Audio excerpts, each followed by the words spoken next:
আসসালামু আলাইকুম ভিউয়ার্স, বিপুল BD blogs এর আরো একটি নতুন ভিডিওতে আপনাকে স্বাগতম জানাচ্ছি। তো ভিউয়ার্স, আজকে আমি কথা বলবো মালয়েশিয়ার কলিং ভিসা কবে নাগাদ খুলবে এবং কোন কোন কোন ভিসা বর্তমানে চালু আছে সেই বিষয় নিয়ে আজকে আমি আপনাদের সাথে বিস্তারিত কথা বলবো। তো চলুন কথা বাড়াচ্ছি না, মূল ভিডিওটা তাহলে শুরু করা যাক। তো বর্তমানে মালয়েশিয়াতে কোন কোন ভিসাগুলো চালু আছে? বর্তমানে কিন্তু মালয়েশিয়াতে আপনারা সবাই জানেন, বর্তমানে কিন্তু মালয়েশিয়াতে প্লান্টেশন সেক্টরের কলিং ভিসাটা কিন্তু স্বল্প পরিসরে কিন্তু খোলা আছে। তবে ২০২৫ সালে মার্চের ৩১ তারিখ পর্যন্ত কিন্তু মালয়েশিয়ান সরকার কিন্তু সময়সীমা নির্ধারণ করে দিয়েছিল যে ৩১শে মার্চের পর থেকে কিন্তু নতুন করে আবেদন কিন্তু গ্রহণ করা যাবে না। তবে যারা ২০২৫ সালে মার্চের ৩১ তারিখের আগে যারা মেডিকেল এবং সকল কার্যক্রম যারা শেষ করেছেন তারা কিন্তু মালয়েশিয়াতে কিন্তু প্রবেশ করতে পারবেন। তবে নতুন করে প্লান্টেশন সেক্টরে নতুন করে আবেদন করার বিষয়ে মালয়েশিয়ান সরকার কিন্তু নতুন করে কোনো ঘোষণা বা কোনো নীতিমালা কিন্তু এখন পর্যন্ত আসে নাই। তবে বর্তমানে মালয়েশিয়াতে প্লান্টেশন সেক্টর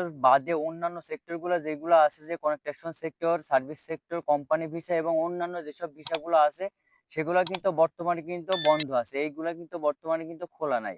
তো আপনারা